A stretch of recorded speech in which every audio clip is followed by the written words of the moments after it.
2020 December 27 నాడు ప్రగతి భవన్లో నిర్వహించిన ఉన్నత స్థాయి సమీక్షా సమావేశంలో కేంద్రం తీసుకొచ్చిన సాగు చట్టాలను కేసీఆర్ గారు స్వాగతించిండ్రు. మీరు కావాలంటే ఆనాటి పేపర్లను అన్నిటినీ తిరిగేయండి. పంటలు కొనుగోలు చేసేందుకు ఆ రోజు వారు మాట్లాడింది ఏంది అధ్యక్ష? పంటలు కొనుగోలు చేసేందుకు ప్రభుత్వం వ్యాపార సంస్థ కాదు, రైసు మిల్లరో దాల్ మిల్లరో అసలే కాదు, కొనుగోలు అమ్మకాల బాధ్యత ప్రభుత్వ బాధ్యత కాదు. మద్దతు ధరతో కొనుగోలు జరపడం ద్వారా రాష్ట్ర ప్రభుత్వానికి 7,500 కోట్ల రూపాయల నష్టం వచ్చింది. కేంద్ర ప్రభుత్వం తెచ్చిన కొత్త వ్యవసాయ చట్టాలు ఇదే చెబుతున్నాయి. ఈ విధానం ఉత్తమమని చంద్రశేఖరరావు గారు రైతు వ్యతిరేక నల్ల చట్టాలకు మద్దతుగా మాట్లాడిండు. ఆనాటి పేపర్లు తీసి మీరు తిరిగేయండి, వారు ఏ విధంగా మద్దతు పలికినరో మనకు తెలుస్తుంది అధ్యక్ష. ఇవన్నీ కాదు అధ్యక్ష, చివరిగా 2 విషయాలు నేను ప్రస్తావించదలుచుకున్నా అధ్యక్ష. 2016 ఆగస్టు 7 మిషన్ భగీరథ ప్రారంభోత్సవం కోసం మెదక్ జిల్లా కోమటిబండకు ప్రధానమంత్రి గారు వచ్చారు. అక్కడ ఏం మాట్లాడిండు అధ్యక్ష మన రాష్ట్ర ముఖ్యమంత్రి గారు, ఆనాటి ముఖ్యమంత్రి? మీరు ఒక్కసారి రికార్డులు తిరిగేయండి. నేను తెలుగులో సింపుల్గా చెప్పదలుచుకున్నా అధ్యక్ష. సభా సమయం అత్యంత కీలకమైన అంశాల మీద చర్చించాల్సిన అవసరం ఉంది కాబట్టి ఇప్పుడు నేను బాధ్యత గల తెలంగాణ ముఖ్యమంత్రిని, మాకు కేంద్రం నుంచి 50,000 కోట్లు కావాలి, 1,00,000 కోట్లు కావాలని కోరబోము. మాకు మీ ప్రేమ మీ ఆశీర్వాదం ఉంటే చాలు.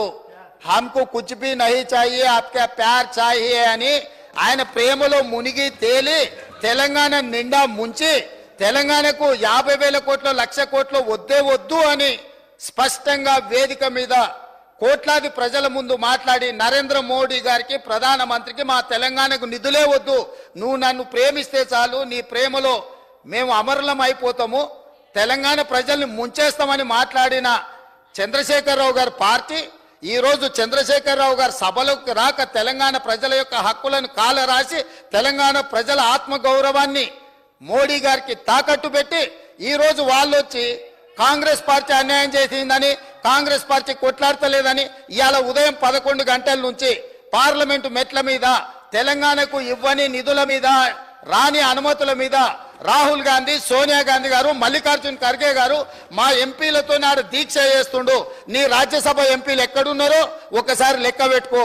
విలీనం కోసం ఇల్లు తిరిగి చీకట్ల అందరినీ కలిసి వచ్చి కౌగిలించుకునే ప్రయత్నం చేసి అన్ని వ్యవహారాలు చేసి వచ్చి ఇప్పుడు సభల అసలు విషయం పక్కదారిన పెట్టి రాజకీయ వివాదాస్పద అంశాల మీద చర్చకు చేసి అదానీలతో అంబానీలతో చీకట్ల కుంభుక్కయ్యే అలవాటు మాకు లేదు.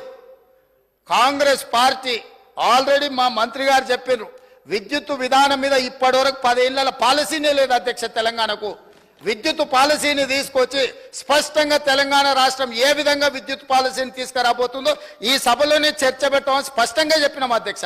ఒక సంస్థను ప్రైవేటైజ్ చేయాలంటే దానికి నోటిఫికేషన్ ఇవ్వకుండా పబ్లిక్లో చర్చ చేయకుండా ప్రభుత్వం అధికారికంగా నిర్ణయాలు తీసుకోకుండా జరుగుద్దా అధ్యక్ష? గాలివాటం వార్తలని పట్టుకొచ్చి ఇక్కడ మాట్లాడి గాలి మాటలు మాట్లాడడానికి అధ్యక్ష ఈ సభ పెట్టుకున్నది. మీరు వారికి అనుమతి ఇచ్చింది ఇట్లాంటి మాటలు మాట్లాడడానిక? కాబట్టి ఒకరోజు మీరు మేము ఎవరము ఏ అంశాల మీద 18 సార్లు మేము తిరిగి ఇవాళ వారు మేము మిగులు రాష్ట్రంగా 14,000 కోట్ల రూపాయల మిగులు రాష్ట్రాన్ని మీకు అప్పచెప్పినాం. ఆనాడు సంవత్సరానికి 6,500 కోట్ల రూపాయలు అప్పు చెల్లించే పరిస్థితి ఉన్నది. సరిగ్గా 10 సంవత్సరాలు తిరిగే వరకు 7 లక్షల కోట్ల రూపాయలు అప్పులు చేసి ప్రతి నెల 6,500 కోట్ల రూపాయలు దాదాపుగా 70,000 కోట్ల రూపాయలు మీరు చేసిన అప్పులకు మిత్తిలు కట్టి ఈరోజు నడుము వంగిపోయే పరిస్థితుల్లో రాష్ట్రం ఉంటే ఆ నిజాలు చెప్పొద్దంట. లోపల క్యాన్సర్ ఉండాలి, ఎయిడ్స్ ఉండాలి, కానీ నేను మంచిగా ఉన్నా, ఎర్రగా బుర్రగా ఉన్నా, నాకు పిల్లని అండి పెళ్లి చేసుకుంటా అని అబద్ధాలు చెప్పి ముంచాలని చెప్పి వారు సూచన చేస్తున్నారు అధ్యక్ష. రాష్ట్రం దివాలా తీసింది. దివాలా తీయడానికి వాళ్ళ అసమర్థవంతమైన 10 సంవత్సరాల పరిపాలన, విద్యుత్ శాఖ దివాలా తీసింది. 88,000 కోట్ల రూపాయల అప్పులే కాకుండా సింగరేణికి బకాయిలు వాళ్ళు అట్లనే పెట్టిండ్రు. ప్రైవేట్ కంపెనీలల్లా ఎక్కడ తెచ్చిన అప్పులు అక్కడనే ఉన్నాయి. ఇరిగేషన్లో కాళేశ్వరం కట్టిన అంటారు, మేడిగడ్డ కుప్పగూలిపోయింది. ఇవాళ ఆ బ్యాంకులకు తెచ్చిన అప్పులు అట్లనే ఉన్నాయి. కాంట్రాక్టర్లకు పెండింగ్ పెట్టిపోయిన 1,000 కోట్ల రూపాయలు అక్కడనే ఉన్నాయి అధ్యక్ష.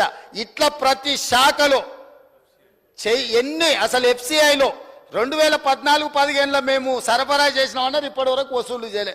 మా ఉత్తమ్ కుమార్ రెడ్డి గారు కష్టపడి మీరు చేసిన తప్పులను సవరించి ఆ నిధులు రాబట్టడానికి ప్రయత్నం చేస్తుండ్రు. వీళ్ళు ప్రతిసారి వచ్చినప్పుడల్లా జీడిపి గురించి వీటి గురించి మిగతా అన్ని మాట్లాడుతుండే. అధ్యక్ష, నేను తప్పకుండా ఈ బడ్జెట్ సమావేశాలల్లో ఉన్న వివరాలన్నీ తీసుకొచ్చి బయట పెడతా. కాబట్టి నేను వారికి చేసే సూచన ఒక్కటే, మీరు ఏం చేసిండ్రో చూసినాకనే ప్రజలు ఒక తీర్పు ఇచ్చిండ్రు. ఆ తీర్పు ద్వారైనా మీకు జ్ఞానోదయం కలుగుద్దని ప్రజలు భావించరు. ఇంకా అదే అహంకారము, అదే అహంభావము, అవే చులకన మాటలు, ఎదురుగుండా వాళ్ళని కించపరిచే విధంగా మాట్లాడడం, ఈ వ్యవహారం మానుకోండి. అసెంబ్లీ ఎన్నికలలో 39 సీట్లలో మీకు మెజారిటీ ఇచ్చిండ్రు. పార్లమెంట్కి వచ్చేవరకల్లా 3 సీట్లకు పడిపోయింది. ఇప్పటి వరకు ఊకదంపుడు ఉపన్యాసాలు మాట్లాడిన ఆయన శాసనసభలో కూడా ఆయనకు మెజారిటీ రాలే. అధ్యక్ష, ఆ ఓట్లు ఎక్కడ బదిలీ అయినాయని నేను అడుగుతున్నా. అసెంబ్లీలో డిసెంబర్లో 39 సీట్ల మెజారిటీ వస్తే పార్లమెంటుకు వచ్చేవరకల్లా 39 శాసనసభలలో 3 మిగిలినాయి. అధ్యక్ష, 3 దుబ్బాక ఉంది. ఆ పక్కలో కూర్చున్న మిత్రుడు ఏదో కష్టపడి ఓట్లే ఇచ్చినట్టున్నాడు. ఇవాళ సిరిసిల్లలో కూడా మెజారిటీ కోల్పోయింది. మాట్లాడే ముందు ఆ లెక్కలు చూసుకోవాలి. ఇవాళ మేము 8, మాకు 2014లో 2 సీట్లు వచ్చినాయి, 2013లో 3 సీట్లు వచ్చినాయి, 2019లో మాకు 8 సీట్లు వచ్చినాయి. అధ్యక్ష, అంటే ప్రజలలో ఉండి మేము పనిచేయడంతో వరుసగా మేము నెంబర్ పెంచుకుంటూ వచ్చినాం. అధ్యక్ష, మీకు మొదటిసారి 12 వచ్చినాయి, రెండోసారి 9 వచ్చినాయి, మూడోసారి గుండు సున్న వచ్చింది. గుండు సున్న వచ్చినాక కూడా బుద్ధి మారకపోతే ఎట్లా? అధ్యక్ష, ఇప్పటికైనా విధానాన్ని మార్చుకోండి. తెలంగాణ ప్రజలకు క్షమాపణ చెప్పండి. మీరు చేసిన దోపిడీ, మీరు చేసిన తప్పుడు విధానాల వల్ల ప్రజలు మిమ్మల్ని శిక్షించిండ్రు. దాని నుంచైనా మీరు గుణపాఠం నేర్చుకొని పద్ధతి మార్చుకొని తెలంగాణ ప్రజల యొక్క హక్కుల కోసం ముందుకు రావాల్సిందిగా వారికి సూచన చేస్తున్నా. అధ్యక్ష.